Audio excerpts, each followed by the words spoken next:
Malik Cross stood motionless amidst the smoldering ruins of the penthouse in Atlanta, ash covering his expensive gray suit.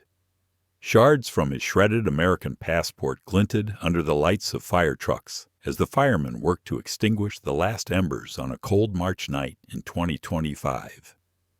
The voice of the news anchor on a nearby TV outside echoed like a silent scream, burrowing deep into Malik's mind. It all started with one stupid decision made by a flight attendant at Hartsfield-Jackson Airport yesterday. She had no idea that the person she intended to humiliate could bring down her entire world with the snap of a finger. Yesterday, amid the usual chaos of Hartsfield-Jackson Airport, the sounds and smells of hustle filled the air. People pulled their suitcases, hurriedly sipped expensive coffee, and dodged each other like bumper cars at a carnival. Gate B7 was nestled within this crowd, with a long line snaking beside a neon sign advertising pretzels. Malik, a 42-year-old black man, walked through the crowd with a calm yet magnetic demeanor. His gray suit hugged his muscular frame just enough to look refined without being showy. He wasn't in a hurry, nor did he have headphones on to block out the world around him. On his shoulder was a dark leather bag, and his mind was entirely preoccupied with an upcoming important meeting in Denver. As he neared Gate B7, Malik noticed Maria Santiago, a small, elderly Latino woman sitting on an old wheelchair. Her arthritic hands struggled to grasp her worn-out duffel bag, and she swayed slightly, nearly dropping everything on the floor. The crowd continued to pass by, eyes glued to their phones, pretending not to see her. But Malik stopped. He bent down gently enough to only smell the faint scent of lavender from the scarf around her neck. "Let me help you, ma'am." Malik said, his voice warm like that of an old friend. No fanfare, no need for anyone to witness it. Just two steady hands lifting the bag and placing it safely on the luggage trolley. Maria's cloudy eyes lit up as though Malik had just given her the world. She grasped his wrist, her trembling fingers tightening slightly, whispering, "Thank you, son." "God bless you." Malik simply nodded, a faint smile passing across his lips, then adjusted his coat as if nothing had happened. He turned back toward the crowd, ready to board his flight. But that small act had sparked a storm no one could have predicted. The atmosphere suddenly felt heavier, as if someone had flicked a switch, turning the fast-paced rhythm of life into a silent threat. Heather Drake appeared. The white woman in her 50s with rigid helmet-like blonde hair stood behind the ticket counter. Her navy uniform was ironed to perfection. Her pale blue eyes locked onto Malik as soon as he approached, cold and judgmental. He didn't fit the image. Heather was accustomed to welcoming the polite, smiling, well-dressed white businessmen. Malik was too calm, too self-assured, and too black for the space she felt entitled to control. Malik handed over his flight ticket and passport, his movements smooth and confident. His gaze met hers with the same calmness he'd shown to Maria earlier. But Heather took the passport with her meticulously manicured fingers and opened it, inspecting it with a scrutinizing eye. Immediately her expression hardened. The worn marks on the passport, the faded stamps from places she would never go, caused Heather to purse her lips. "This looks old," she said coldly, her voice sharp as broken glass. Malik tilted his head slightly and replied in a tone as serene as a calm lake. "The passport is still valid." Heather glanced up at him, then back down, a half smirk creeping across her face. She was preparing to strike. "Are you sure this is yours?" Her voice dragged out, sweet yet bitter, like a piece of hard candy. Malik blinked once, his composed exterior unshaken. "Excuse me?" he asked, his tone calm. Heather leaned in closer, her elbows resting on the counter, her smile growing more sinister. "This passport looks like it's been tampered with," she said loudly, making sure the crowd behind them could hear. The word fraudulent rang out like a gunshot, piercing the air. Curious eyes turned toward them. Someone pulled out their phone. Nothing grabs attention like a scandal brewing. Malik straightened his shoulders, his voice dropping, but firm like steel. "My passport is valid. If you need, feel free to check." But Heather wasn't interested in the truth. She was after power, and she had decided Malik didn't deserve to have it. Heather gripped the passport tightly, then with an unexpected motion, ripped it in half. The sound of tearing paper cut through the air, silencing all surrounding noise. The torn pieces with Malik's name photo and nationality printed on them fluttered down onto the counter like dead leaves. A woman with a child screamed in surprise. The man in a baseball cap behind her dropped his pretzel, his mouth agape. Malik took a step back, his eyes igniting with a fury, but his face remained terrifyingly calm. "What the hell is this?" "That's federal property," Malik said, his voice rising enough for the whole area to hear. Heather crossed her arms in front of her chest, her chin raised high, her face gleaming with a victorious smile like a cat toying with a mouse. "Step aside," she snapped. "You're not getting on this flight." Just then 2 security guards appeared, pushing through the crowd. Both white men balled, their radios gleaming under the fluorescent lights. They didn't ask Malik a single question. They simply gave him a cold nod. "Follow us." Sergeant Harris ordered, his hand resting near the radio. Malik raised both hands slowly, his movements deliberate like a dance he'd memorized. "I didn't do anything wrong," he said, his words heavy as lead. "That woman just destroyed my documents." Heather stepped closer, her malicious smile widening. "He was aggressive with me. I felt threatened." She shouted, her voice high-pitched for everyone to hear. That lie dropped like a knife, and the 2 security guards didn't even bother to verify it. Officer Grant grabbed Malik's elbow, pressing down with enough force to serve as a warning. Malik clenched his muscles, holding back the seething anger inside. He had learned this lesson: resist, and they would bury you even deeper. He allowed them to escort him down the narrow hallway, Heather's triumphant gaze burning into his back. Gate B7 receded into the distance. But Malik Cross's battle had only just begun.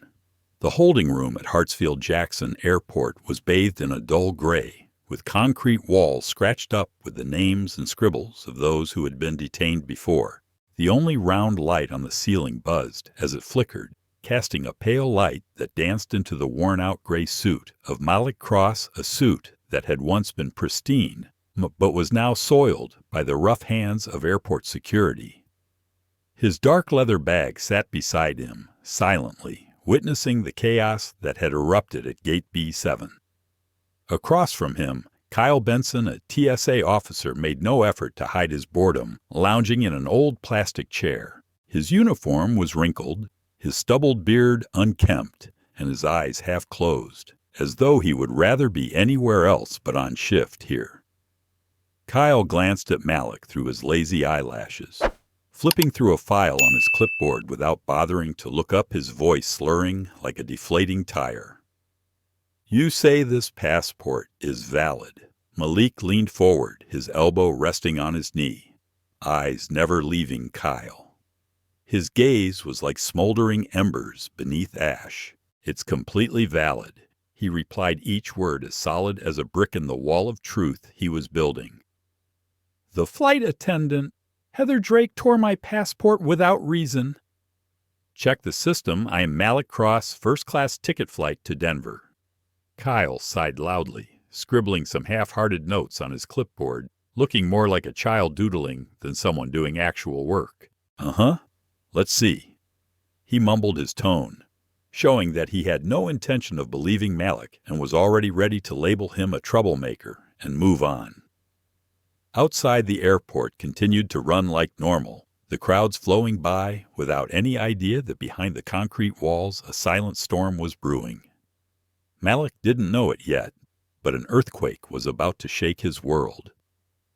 An 18-year-old boy wearing a hoodie had been standing in line right behind Malik when Heather ripped his passport. With trembling hands, he had recorded the entire scene on his phone. Heather's smug face, the tearing of the passport with arrogant flair, and the security guards pouncing like hunting hawks. All of it was captured in the video. Less than an hour later, the video appeared on TikTok with the title, "Flight Attendant, Racism Explodes at Hartsfield-Jackson.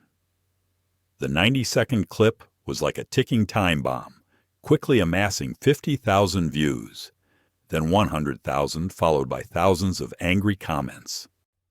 Hashtags Justice for Malik and Hartsfield racism flared up like fireworks. People commented, "Disgusting. He was just standing there. Fire her immediately. This is blatant racism." Back in the coal room, Kyle's radio crackled suddenly, the voice of a supervisor cutting through the static.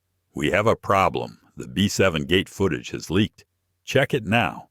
Kyle raised an eyebrow, the first sign of alertness he'd shown all day. He shuffled to the corner of the room, turned on the surveillance screen, and punched in a code. The blurry black and white images flickered onto the screen. On the screen, Malik was calmly handing over his passport, as composed as a Sunday churchgoer. Heather, with her malicious grin, then brutally tore the passport in half.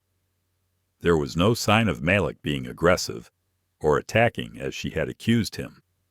Kyle scratched his neck, muttering, "Damn it." Malik remained silent, watching, needing no further words. The truth spoke for itself.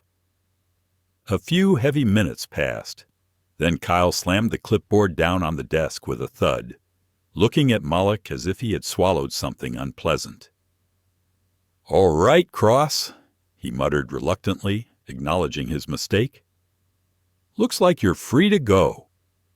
The apology came out flat, as though he had just kicked an own goal, not realizing he had just been complicit in an act of flagrant racism. Malik stood up, straightening his rumpled suit. His jaw clenched, but his eyes burned like fire. "Thank you," he said, his voice as cold as ice beneath the calm surface. Kyle shoved a temporary boarding pass into Malik's hand, scribbled like a rushed homework assignment, then gestured for him to go. Malik threw the bag over his shoulder, walking down the busy hallway, with his shoulders straight and his head held high. Gate B7 appeared in front of him, now much quieter. Maria Santiago's wheelchair was gone. Heather Drake still stood behind the counter, her blonde hair stiff and upright like a helmet. But her face was now pale, her lips tightly pursed as though she were sucking on a lemon. When Malik held up the boarding pass, the scanner beeped green. He walked right past her, not sparing her a glance. The sound of his footsteps echoed on the metal floor of the jetway as Malik sank into his first-class seat, the soft leather embracing his tired body. He closed his eyes, exhaling deeply, and letting go, allowing himself for a moment to believe that the nightmare was finally behind him. A flight attendant, one not named Heather, smiled and handed him a drink. Malik nodded in thanks, taking a sip as his eyes wandered, imagining the horizon of Denver awaiting him ahead. But back on the ground in the airport office, Heather Drake had not given up. She sat rigidly at the computer, her fingers pounding the keyboard in a frantic, desperate manner. Her hateful gaze darted left and right like a cornered animal.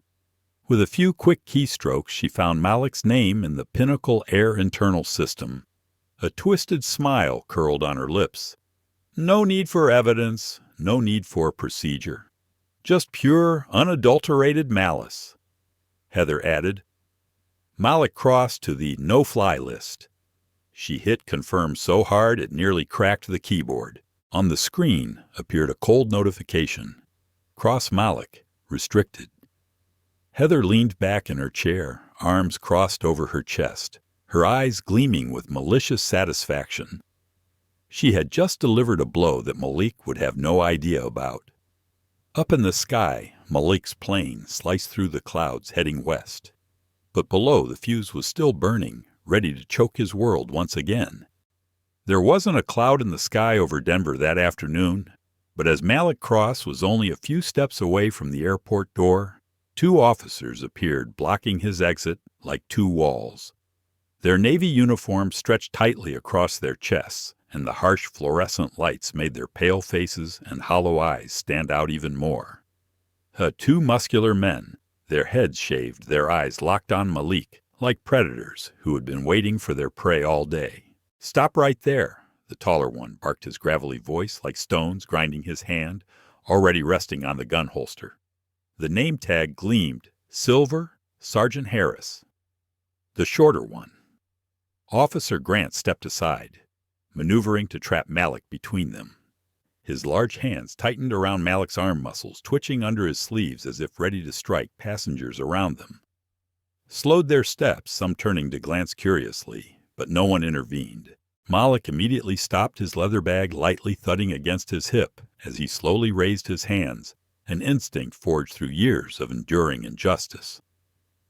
"What's going on?" he asked, his voice calm, despite his heart pounding like a war drum. Sergeant Harris squinted, his lips curling into a twisted smile. The kind of smile of someone who had already convicted someone before asking any questions. "You're Malik Cross, right?" It wasn't a question. It was a statement. Malik nodded slightly. Cautious. "Yes, I just arrived on a flight from Atlanta." "What's this about?" Grant chuckled softly, crossing his arms over his chest, his voice dripping with amusement. "We got a report. Passenger on the no-fly list.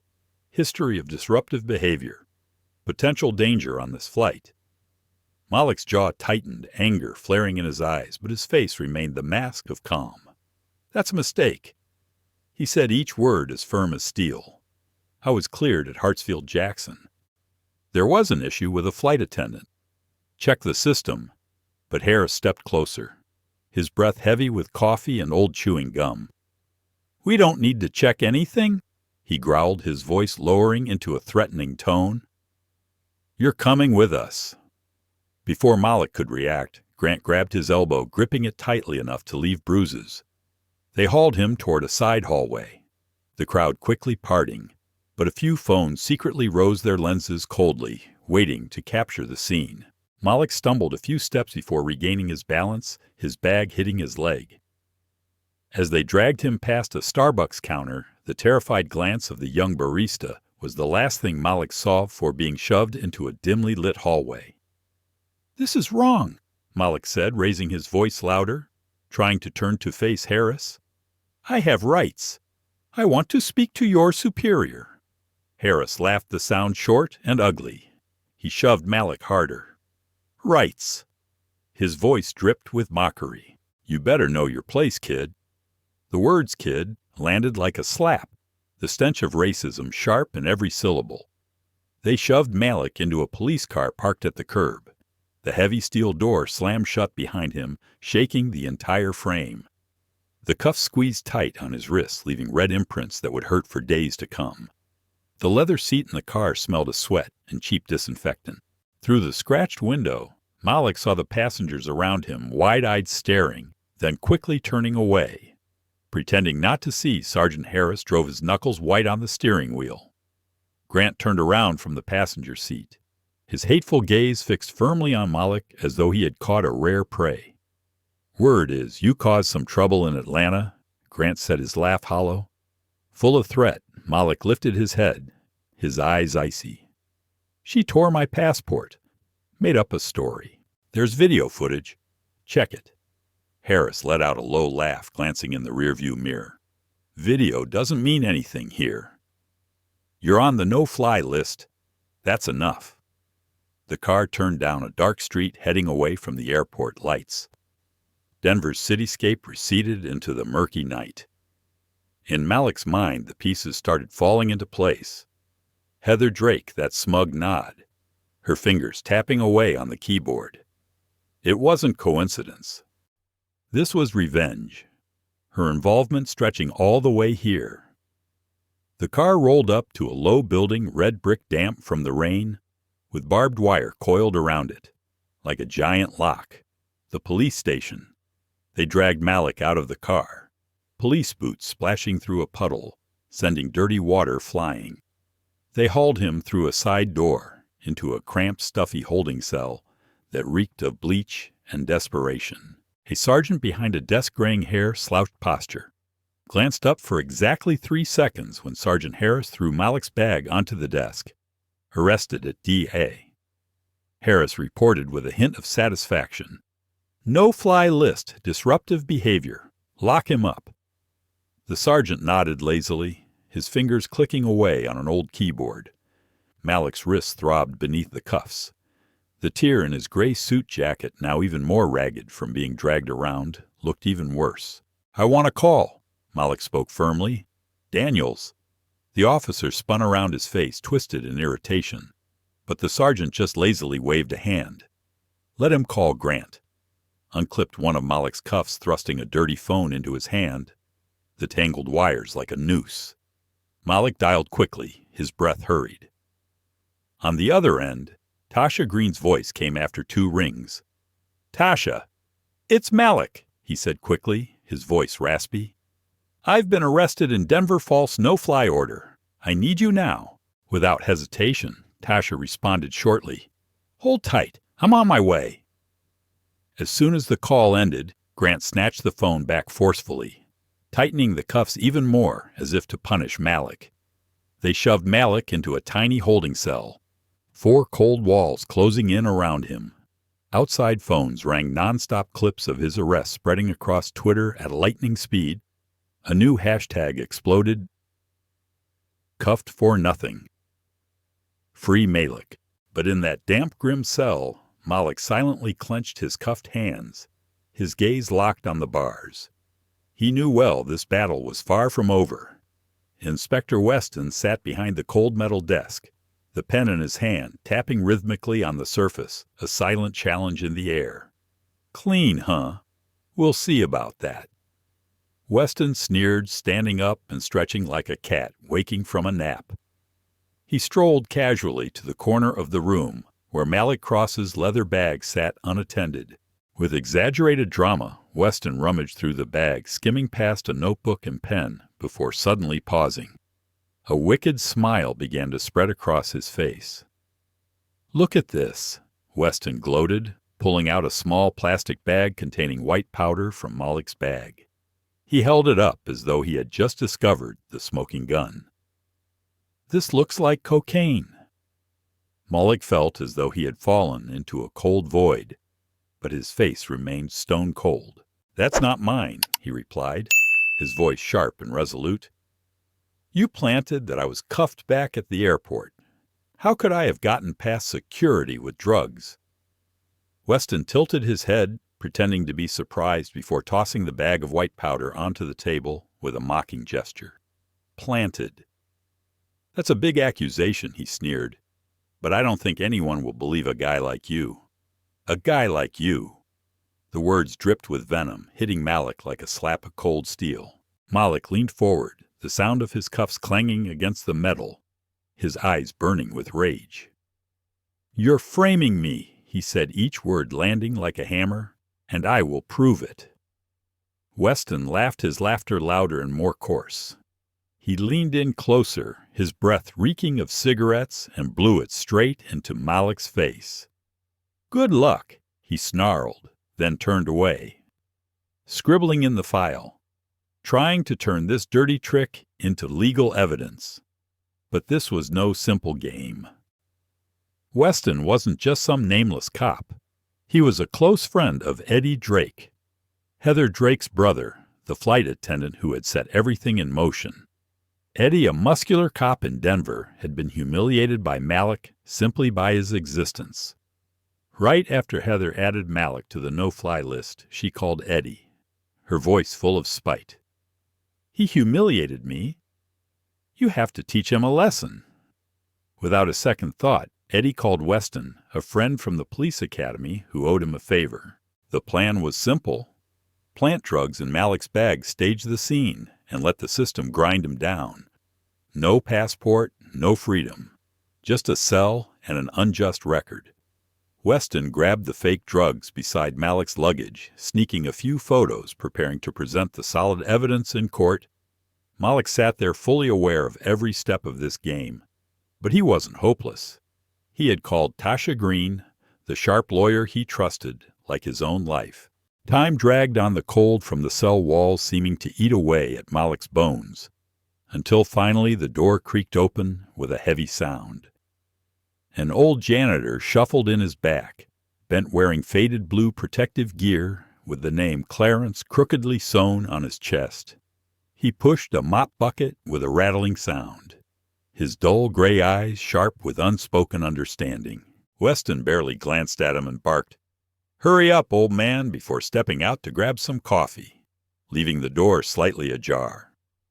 Clarence moved closer, his eyes quickly scanning between Malik and the bag on the table, where Weston had just placed the evidence.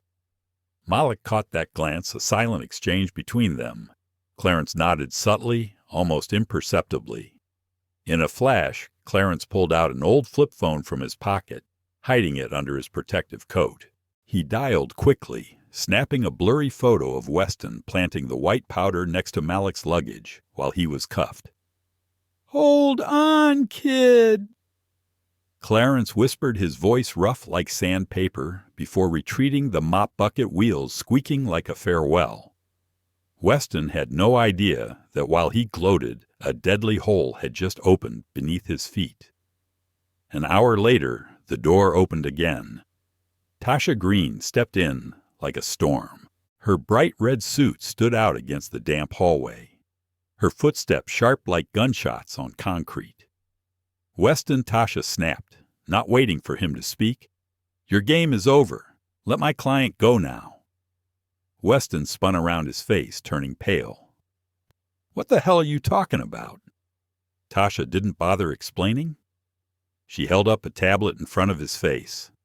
On the screen was the clip Clarence had just taken, the light flashing across the image. It showed Weston stealthily planting the white powder beside Malik's luggage, the timestamp clear with every second. "This video has already been sent to the internal hotline," Tasha said coldly. "You've been reported. Let him go, or you're going to court." Weston's face turned green. His hands clenched into fists, but it was useless. He cursed under his breath, pulled the keys from his belt, and opened the cuffs for Malik with a frustrated jerk. "Get out," Weston hissed through clenched teeth, but now the hatred in his voice was nothing more than the whimper of a loser. Malik rubbed his sore wrist, grabbed his leather bag, and followed Tasha out of the room. Outside, the Seattle rain hit his face cold, but refreshing, as if washing away the grime of the long night. They climbed into Tasha's black SUV, the sound of the door slamming shut behind them like the final closing of a chapter. "You're free now," Tasha said, her voice soft for the first time. "But it's not over. They'll keep coming." Malik nodded, his eyes looking out into the misty rain. He had won this battle, but the war was still simmering outside. The car sped down the highway, the city lights blurring outside the window. Malik relaxed his shoulders, taking a deep breath for the first time in what felt like an eternity.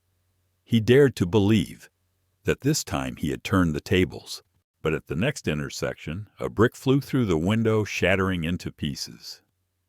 On the rough surface of the brick, a blood-red scrawl appeared. "Get out of here!" Tasha swerved the wheel, cursing under her breath, while Malik clenched his fists, his eyes burning. Karen Drake wasn't done, and her web of hatred was tightening even more. The flight back to Chicago was just the beginning. The cold, hard floor beneath Malik Cross's feet felt like ice as he stumbled into his penthouse. The room was filled with the smell of smoke and fire-retardant water still lingering from the garage fire. Shards of broken glass crunched under his shoes with every step. Before him, the silver frame holding a photo of his long-departed parents lay shattered, its pieces glistening like frozen tears. On the wooden floor, Malik stood still. His leather bag slipped off his shoulder, falling with a dull thud blending into the cold chaos. His breath was heavy, his chest tightening as the pain of betrayal seeped deep into his bones. He knew this wasn't some petty prank, not some rebellious kid with a can of spray paint. No, this was war. Malik walked to his desk where his laptop was still intact. His hands trembled, not from fear, but from the simmering rage inside him. He powered up the machine and dove into his search. It didn't take long for the ugly truth to lay bare. Heather Drake, the flight attendant, had torn his life apart. After adding his name to the no-fly list, she tracked down his office address and posted it on the extremist forum Pure Patriots, a gathering place for over 10,000 far-right extremists eager for a target to unleash their hate. Heather's post screamed in bold letters, "Malik Cross the thug, who attacked me at O'Hare works here. Teach him a lesson?" She even attached a blurry photo from the TikTok video, his face clearly marked like a stain of shame. Below, a wave of comments exploded. "Time to clean up the trash, burn it all down." Malik clenched his jaw as he scrolled through the threats, each line steeped in hatred. He slammed the laptop shut, the click echoing in the silent room like the sound of a gunshot signaling the start of a new battle. He picked up the phone, his voice low. "Get up here now." Within minutes, Tim, the young security guard, burst in, breathless, his flashlight trembling in his hand as he saw the scene. "Oh, my God." "Mr. Cross, I'm calling the police right now," Tim stammered. Malik nodded, though his gut told him that the legal system wouldn't have his back. He still needed everything officially recorded. Not long after Officers Powell and Ortiz arrived, their wet boots left marks on the floor. Powell frowned as she looked at the spray-painted words, her lips tight in suppressed anger. Ortiz was busy snapping pictures, muttering, "This is big." Malik stood by the window city lights reflecting off his scorched suit. He briefly outlined the situation, the incident at O'Hare, the setup in Denver, and now this act of vandalism. Each word he spoke was like a knife cutting through the air. "Do you have cameras?" Powell asked. Malik pointed to a small camera mounted on the doorframe, its red light still blinking. "Yes, check it out." The officers left to examine the evidence. Malik relaxed for a few brief seconds, hoping this time the truth would come to light. He had no idea that the nightmare was just beginning. The night fell, and Malik walked down to the basement garage, his car key gleaming in his hand. The black sedan was parked near the exit, its chrome shining under the dim yellow lights. Just as he placed the key in the car door, a shadow darted from behind a concrete pillar. A large man dressed in a black hoodie and a torn mask charged toward him. A knife gleamed in his hand. "You don't belong here, scum!" the man snarled. In an instant, the instincts honed from years of boxing training kicked in. Malik dodged, barely avoiding the deadly stab. His heart raced, adrenaline flooding his veins. The attacker lunged again, but Malik was faster. He ducked, landing a clean punch to the man's stomach, causing him to bend over, gasping. The knife clattered to the concrete floor. Malik grabbed the man's arm, twisting it behind his back and slamming him to the ground, his knee pressing firmly into the spine. "Who sent you?" Malik growled. The man only spat out curses, his mask distorting his words like a demon whispering. The headlights of a patrol car blazed through the garage. Tim jumped out, taser aimed directly at Malik. "Stop," Tim shouted. Malik stepped back, chest-heaving sweat and dirt staining his suit, now streaked with grime. Tim quickly restrained the attacker, dragging him toward the elevator. "All right, Mr. Cross. The police are on their way." Tim panted. Malik nodded, wiping the sweat from his forehead. In the cold light, the knife glinted on the concrete floor like a trophy. He thought he had survived. He was wrong. The sedan roared to life as Malik drove away from the parking lot. Chicago's neon lights flashing past the window like missiles. The office building behind him slowly sank into the darkness. The post on the forum had turned his office into a crime scene that needed guarding. A brief moment of relief crept into Malik's chest, just a little.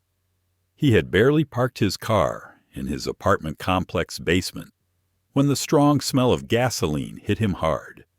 Instinct told him to turn around. A shadow moved swiftly, disappearing behind the wall. A flicker of orange appeared under his car. Too late. A deafening explosion followed.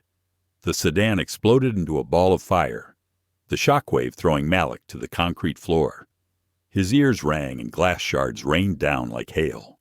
The thick black smoke curled up, swallowing the night sky. Under the faint light, he saw a piece of paper stuck to the nearby trash can, fluttering in the wind. "Next time you burn, 2. Malik coughed the smell of burning rubber and gasoline choking his lungs. He staggered through the parking lot, his shoes covered in ash. Fury ignited in his chest, but the pain was cold as ice. This wasn't just a warning, this was war. Heather Drake and her extremist gang hadn't stopped at slandering him. They wanted to burn everything down. A small explosion shattered the stillness of the space. Malik Cross jolted water dripping from his chin onto the marble floor. He stopped breathing his nose immediately, picking up a strange smell, sharp pungent, like strong chemicals, evoking the scent of paint and cleaners. Instinct screamed a warning. Malik's eyes darted around.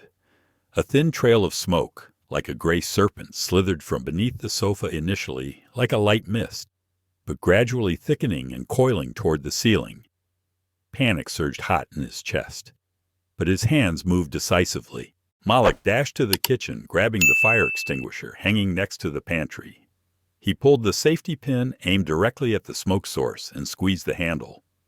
White foam burst out, spraying straight into the small fire under the sofa. For a moment, Malik thought he had it under control, that this time he was winning. But then the window shattered. The sound was like an explosion on a battlefield. Glass shards rained down like knives. A Molotov cocktail soared into the room, crashing through the space, shattering on the polished wood floor and igniting into a sea of flames. The fire leaped onto the curtains, the bookshelf, everything Malik had once cherished. Within seconds, what had been his safe haven turned into hell. Malik threw the fire extinguisher aside, the sound of it hitting the floor swallowed by the roar of the flames. He coughed violently, stumbling toward the front door. His jacket singed his back, burning. He slammed his hand against the fire alarm on the wall, the shrill bell cutting through the smoke. Cold water blasted from the sprinkler system, drenching Malik and the floor, creating a slippery sludge beneath his feet. The building's residents flooded into the hallway, panicking, shouting, their pajamas disheveled. Malik didn't stop. He ran down the stairs, the 20 floors of concrete stretching endlessly before him. His singed suit weighed him down, water-soaked, dragging at his every step. When he slid into the lobby, the sound of sirens blared as the fire trucks roared in their red and blue lights, flashing like blood flowing through the night. Malik collapsed against the wall in the lobby, his chest heaving as if ready to burst. He looked up, watching the top floor, where he had once lived, now engulfed in flames. A firefighter, large and covered in soot, grabbed his arm and pulled him away from the chaos. "Are you all right, sir?" the firefighter asked, his voice muffled through the gas mask. Malik just nodded hoarsely, replying, "I'm fine." But his eyes were fixed on the burning building, his heart breaking with each column of smoke rising. This wasn't an accident. He knew too well. This was a declaration of war. The police patrol car arrived. Officer Powell stepped out, her face serious, as she saw Malik, his singed suit, his face streaked with soot. "Cross," she called out. "What happened?" Malik pointed toward the parking lot where the sedan still smoldered. His voice was raspy and dry. "It started there." Then it moved to the apartment. Powell frowned and immediately radioed for backup. Ortiz hurried over, holding a plastic evidence bag. "Found this in the wreckage," Ortiz said, holding up the bag. Inside, a charred piece of a passport clearly showed the words Malik Cross. Malik clenched his fist, his nails digging into his palm. "That's mine," he said, his voice cold as steel. "From the O'Hare incident, Heather Drake did this." Powell nodded, her gaze darkening. "We'll trace that for 'em. This is arson, attempted murder. They will pay Malik?" Simply nodded, no words needed. To express the vow, he would bring them down brick by brick. But before he could plan, everything started spinning again. The crowd gathered around the scene. Whispers spread like wildfire. A television van slid up to the curb, its antenna reaching high. The camera lights flashing. A young reporter with a ponytail holding a microphone rushed up to Malik. "Sir," she shouted over the sirens and water sprays. "Were you inside?" "What happened?" "Malik, His face covered in soot stared straight into the camera. His voice was low, but clear each word like a gunshot. Just because I exist, they want me gone. But I swear they will regret it. The camera wobbled slightly, but captured everything. The image of a man standing firm amidst a sea of flames. The firefighters extinguished the last of the fire steam rising like mist. Powell pulled Malik aside. "You should find somewhere safe tonight," she said seriously. Malik nodded, knowing well that safe was just an empty word in this war. As he quietly moved away from the crowd, the camera lights still followed him. In the puddles of rainwater, Malik caught a glimpse of his reflection, his singed suit eyes burning fiercer than any fire.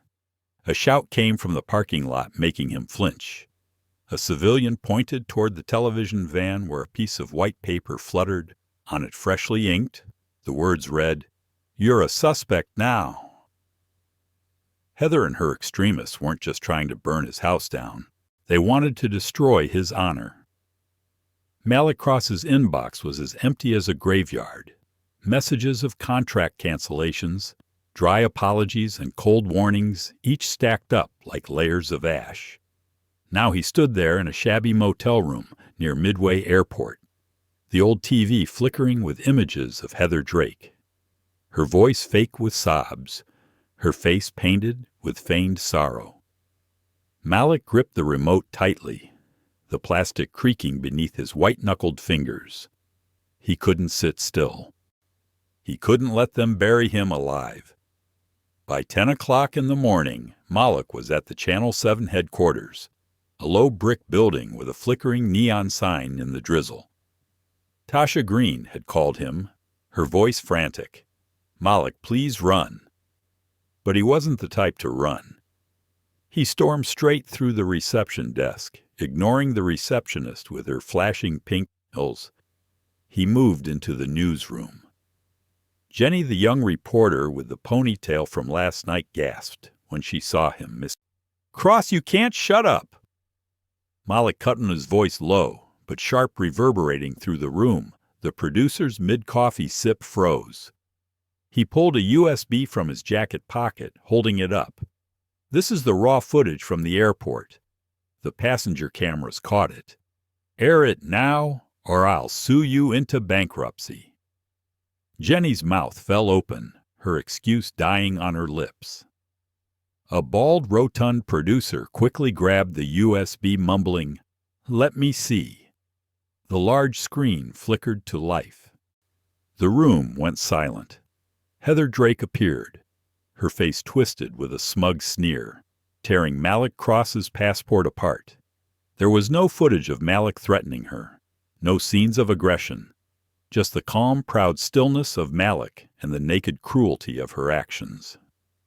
Pens dropped to the floor with a clatter. Jenny Pale had no choice but to whisper, We didn't know." Malik moved closer, his voice cutting like a blade. "You didn't bother to check. You chased the story because it fit the bias you wanted to see." The producer hurriedly shouted, "Cut it air, it now." Minutes later, Malik stood under the studio lights, a microphone pinned to his chest, while the news anchor, her hands trembling, read out the public apology. "We have received new evidence showing Mr. Malik Cross was wrongfully accused at O'Hare Airport. Channel 7 would like to officially retract and apologize to Mr. Cross." The video played again, showing Heather tearing the passport, this time unedited, no cuts. Social media erupted. Justice for Malik flooded the feeds.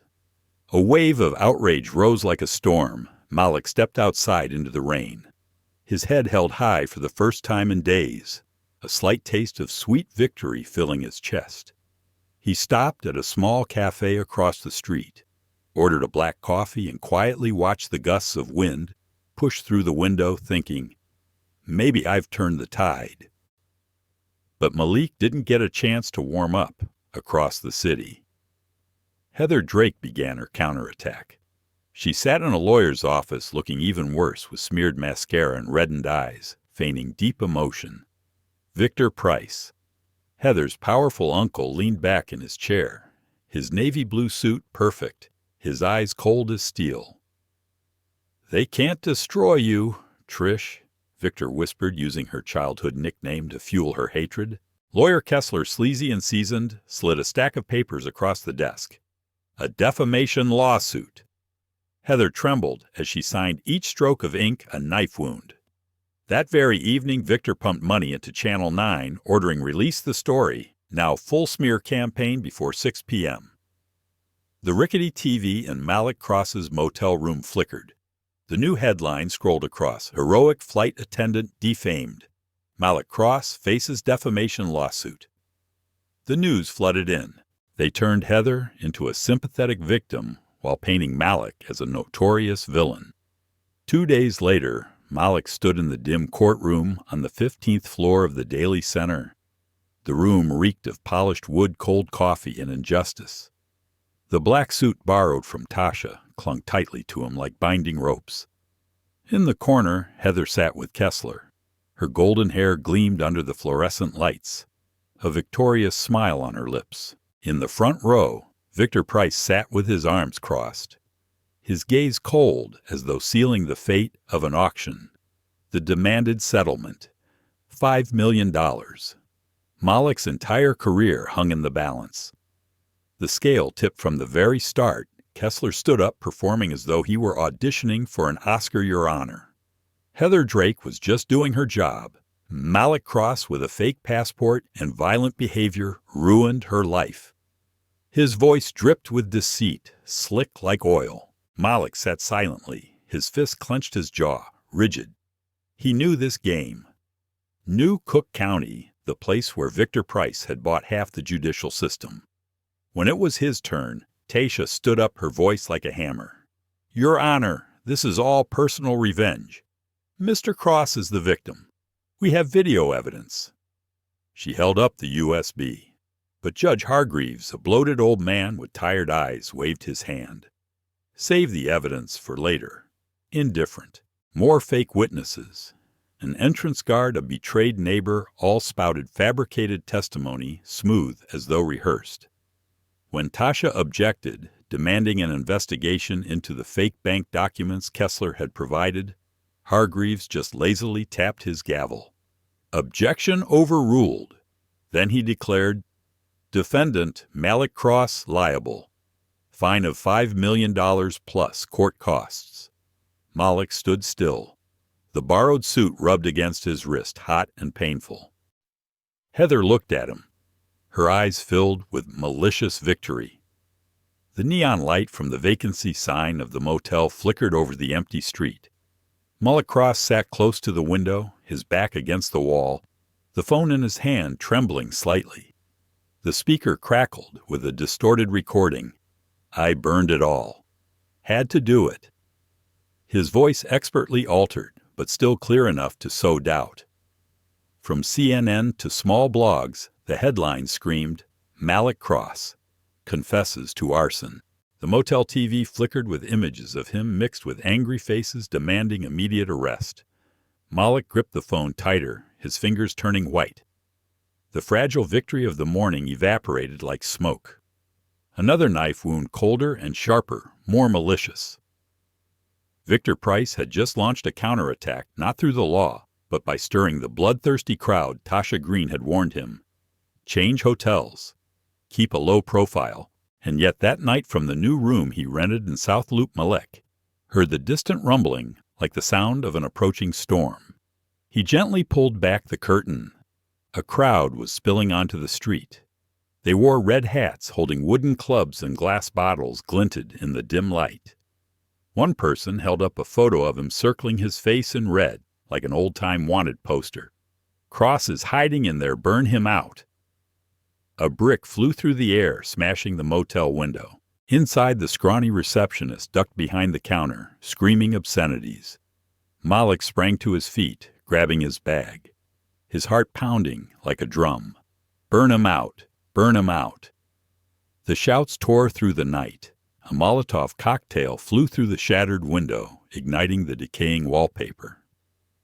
Thick smoke curled up. Malik coughed violently, running as he heard glass breaking, metal pipes crashing, people screaming, He darted toward the end of the hallway where the rusty fire escape ladder clung to the side of the building.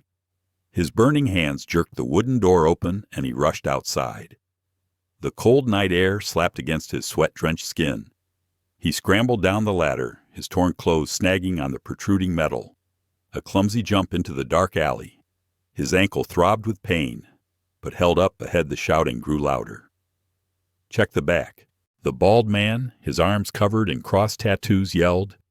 Malik held his breath, pressing himself behind a trash can, the smell overpowering. The flames from the motel flickered across the narrow alley, casting everything in a deadly orange hue. Shadows with clubs moved near the exit. He peered out, counting about 30 of them. One man raised a Molotov cocktail. The flames reflecting on his face contorted like a demon. There was no room for negotiation. Either run or die. Malik tightened his grip on his bag, blood rushing to his legs. When he saw the bald man preparing to throw another Molotov, he dashed forward. His shoes slipped on the puddles, the sound of his steps drowning out the shouts. The bald man saw him screaming, "Over there, get him!" The crowd turned, chasing after him, their vicious figures quickly closing in, slipping through the cracks in the walls. Malik dashed through the trash-filled alley, his heart pounding in his throat, sweat mixed with rainwater trickling from the rusty downspouts. A brick skimmed past his shoulder, smashing into a metal bin with a loud clang. He veered left, running along a graffiti-covered wall, his feet slipping on the damp moss. The footsteps behind him were like the beating of a death drum. Malik spotted a narrow gap between two buildings, just wide enough for him to slip through. Without thinking, he bolted into it. His shoes slid a curse echoing behind him. A fat man got stuck in the gap, cursing loudly while Malik crawled to the other side. His hands scraped and bleeding. He collapsed onto the sidewalk, scraping his knees but immediately springing back up. The sirens wailed in the distance. The police. But Malik knew they weren't coming to save him. No one would save him. He ran, blending into the crowd of strangers on the street, just another shadow in the rainy night of Chicago. By dawn, Malik finally stumbled into a 24/7 laundromat. He sank down onto the plastic chair, his body drenched in sweat, his clothes torn to shreds. The small TV mounted on the wall showed the flames engulfing the motel. The ticker running beneath the screen, suspect Malik Cross, still on the run after confessing to arson. Malik rested his head against the cold wall, closing his eyes. No home, no honor, no allies. There was only one thing left that Victor Price and Heather Drake hadn't stolen from him: his will. The shouts of the crowd faded behind Malik Cross, only the wail of sirens slicing through the night. Two police cars slid into the street corner, their red and blue lights flashing across the wet pavement. The car doors slammed open. Officer Powell, the one who had saved Malik from the penthouse fire, rushed out, pinning the bald man with the swastika tattoo to the ground. "You're finished now," she spat, the cold snap of handcuffs echoing as Ortiz cuffed another man, trembling, clutching a broken glass bottle. The fire trucks wailed, spraying water to douse the raging flames in front of the motel. The water steam rose, obscuring the chaos. Malik exhaled, his ankle aching, but his heart lightened a bit. He stepped out from his hiding place, ready to explain when. Another tire screech. Before Malik could react, the bald man and 3 others were released. A slick-suited lawyer, his face shiny, handed an envelope to the police right at the precinct door. Victor Price had pulled the strings again. No doubt about it. Malik froze. Across the street, they stood waiting, holding clubs, with one new man, thin with a gun tucked into his waistband. They didn't attack right away. They just silently followed him.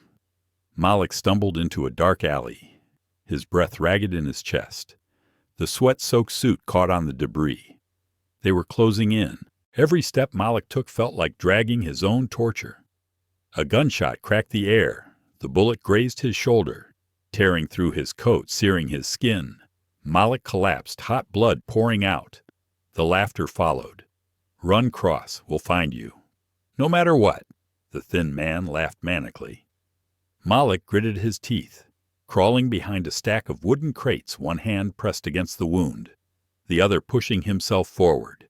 In the distance, the flashing lights of a taxi appeared a miracle in the hellish night. He gathered his strength, dragged himself forward, pounding on the car door. Drive, go. The car roared to life, speeding away. Leaving the shouts behind, Malik collapsed into the seat, his shoulder throbbing, blood soaking through the black fabric. "Are you okay, man?" The driver, an older black man with silver hair, glanced in the rearview mirror. "I'm fine," Malik rasped. "Wicker Park, fast." The driver nodded without asking anything more. The streetlight swept across Malik's face, sweat, dirt, and blood staining his skin. He pulled out his phone and dialed Tasha Green. "I got shot," he said bluntly. "Shoulder." They were waiting outside the motel. "Stay calm. I'll handle the rest. Just stay alive." The call ended abruptly. Malik leaned his head against the cold glass, closing his eyes, letting the pain gnaw at him. Wicker Park, 3 a.m. Jamal, Malik's childhood friend, opened the loft door. "God, you look like you just crawled out of a battlefield." He cursed, helping Malik inside. He collapsed onto the sofa as Jamal grabbed the first aid kit.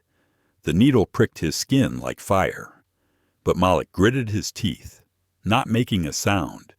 "Who did this to you?" Jamal asked, his voice low. "Heather Drake and Victor Price." Malik hissed through clenched teeth. "They're burning my life down." Jamal whistled softly, but Malik wasn't here to complain. He opened Jamal's laptop, his fingers flying over the keys. The night passed with cold coffee by his side, the screen flickering in the dim light. Then he found it. Financial documents leaked on the dark web. Victor Price funding. Pure patriots.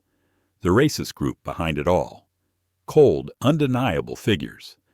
Immediately, Malik uploaded the entire file to the famous whistleblower site. Truth uncovered. Just one simple line. Victor Price funds violence. Expose him. An hour later, the internet exploded. Take down. Victor Price funds extremist violence. CNN, BBC, everyone ran the story. The FBI's SUV stormed into Victor Price's Gold Coast mansion by noon, arresting him before the camera lenses. Malik watched through the laptop screen, the sting of his wound still burning under the bandage, but a slight smirk tugging at his lips. He thought he was untouchable. Wrong, but Heather Drake wasn't there for the handcuffing. She sat hunched in a cheap motel in the suburbs, her baseball cap pulled low over her face. Heather was trembling, not from fear, but from rage. Rage that Malik Cross had dared to turn the tables. Her eyes were red as she scrolled through a black market laptop, her fingers quick as lightning, hacking into Malik's bank account. She found a hole from his old company. It didn't take much. One click, $200 every cent. He had managed to rebuild, was gone. Not stopping there. Heather dug deeper, planning a fake Interpol warrant, slapping it onto Malik's file. A new trap, sharper, more dangerous. And this time Malik might not have a way out. The sound of keyboard tapping echoed sharply in the dingy room. Heather Drake, her messy blonde hair hidden beneath an old baseball cap, smirked maliciously as she pressed the send button. In an instant, the global system was alerted. Darius Malik Cross, an international criminal, wanted by Interpol. Heather leaned back in her chair, her eyes gleaming in the darkness, whispering, "Checkmate Cross." On the TV, the news about Victor Price still played endlessly, but no one realized that Heather had just unleashed a new venomous snake. Malik sat curled up in the attic room in Wicker Park, the weak light from the city streaming through the window. His phone buzzed in his hand. A bank alert appeared. Account 0. He stared, his heart racing. Unfamiliar transactions flooded the screen. Before he could call Tasha Green, another message popped up. Interpol is coming. Run. The room swayed around Malik. Jamal, standing nearby, frowned and asked, "What's going on, man?" Malik didn't answer. He just tightened his grip on his bag, blood seeping through the bandages from his old wound, and rushed out the door. Heather Drake had just struck a deadly blow, turning him into a ghost. No money, no identity, and now hunted across the world. Malik stopped in the middle of the room, his eyes burning. He pulled out a thin leather wallet from his bag. Inside a gleaming silver card, Malik Cross, CEO of Horizon Airlines. Jamal's mouth dropped open. "You own an airline." Malik just nodded heavily. It was time to play all his cards. He dialed Tasha's number, O'Hare Executive Lounge. 2 hours, bring the board of directors. Tasha didn't ask any questions, she simply responded. "On my way." The taxi ride to O'Hare Airport was a blur. The sharp pain in his shoulder flared with every heartbeat, but Malik kept his head high as he entered the terminal, the place where the nightmare had begun. His black suit was dirty, the shoulder misaligned, but his eyes were as sharp as a blade. The security guard glanced at the screen, the Interpol alert flashing, but Malik just held up the silver card. The light reflected, and the crowd parted like water. He climbed up to the executive lounge on the top floor just above Gate C-19 Irony, the place where Heather had once torn his passport to pieces. Tasha was already waiting, wearing a bright red jacket, holding a tablet. Next to her were 5 members of the Horizon board, half skeptical, half resolute. Malik slammed the silver card down on the table. A firm thud. "The real CEO," he said. "Now everyone knows." A gray-haired woman, the CFO Linda Hayes, smiled coldly. "We've always been on your side." Cross Tasha didn't waste words. She pulled the federal strings. In just 1 hour, the fake Interpol alert was exposed, and the fake IP address Heather used was traced. Malik stood by the glass wall, watching a Horizon Airlines plane taxi under the pale sun. The press conference room opened. Linda stepped up to the podium. Horizon Airlines confirms Malik Cross is the founder and CEO.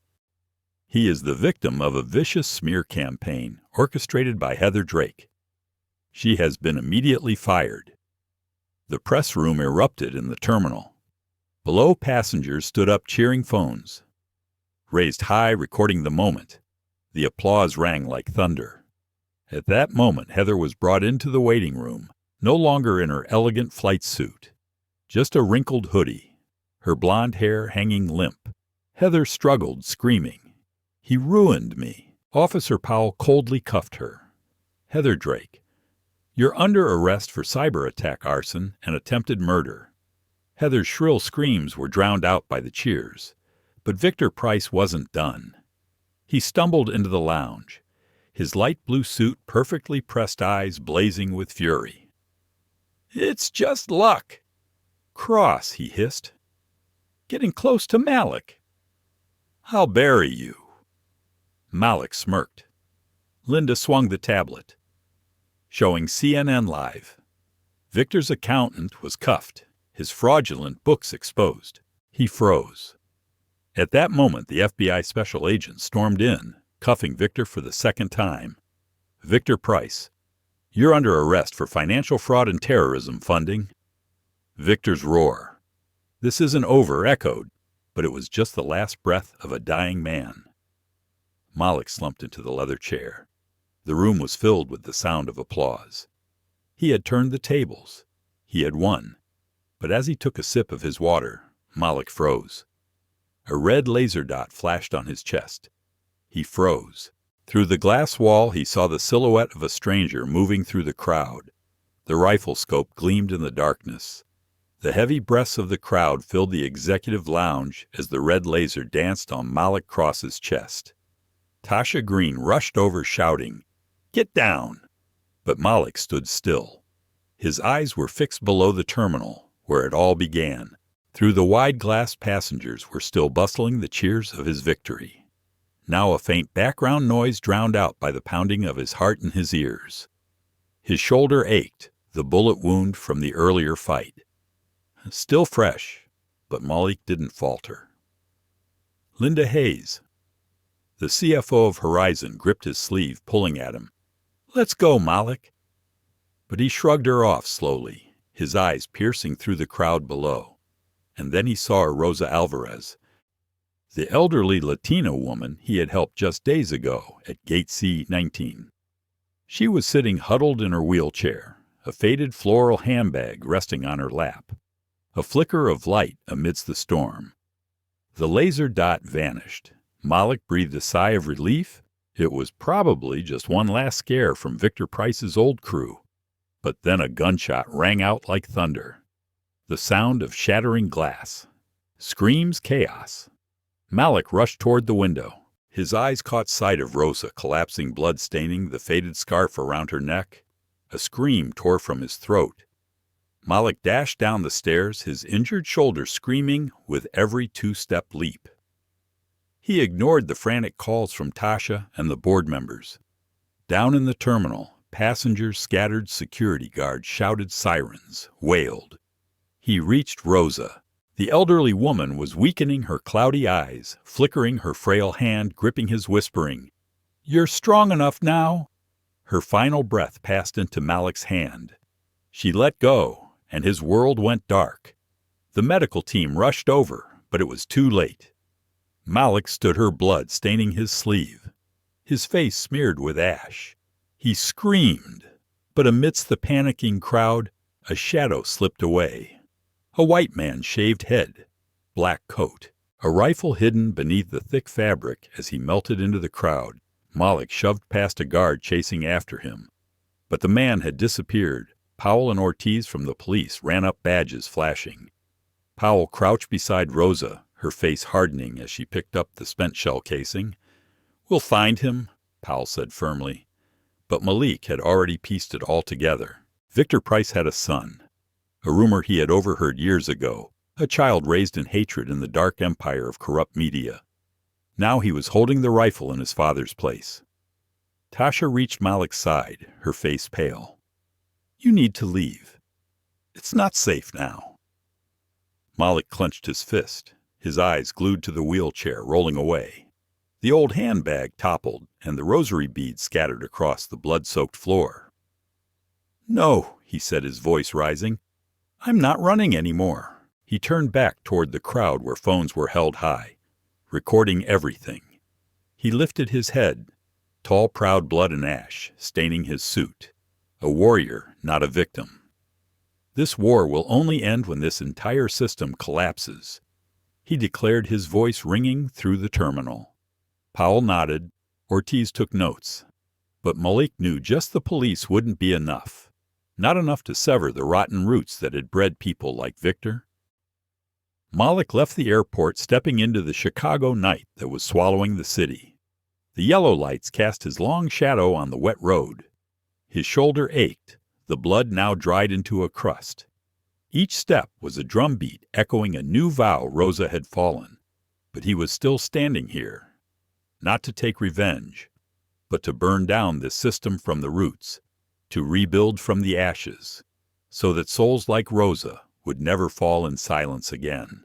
In a world where justice is sometimes silent, Malik Cross stood up, not just for himself, not just for Rosa, but for everyone who has been trampled by the system, for everyone who has been forced to bow their heads.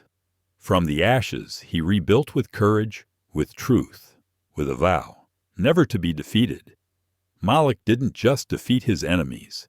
He defeated silence. He defeated fear. And now the question is no longer whether Malik is strong enough. It's, are we ready to stand up with him? If Malik Cross's story touched your heart, if you believe that justice isn't just a word on paper, hit like to support voices that should never be silenced. Share this story with those who need a spark of hope, and subscribe to the channel so you don't miss out on more inspiring journeys like this. Because true victory isn't just surviving, it's standing firm and spreading that fire to the whole world. See you in the next stories.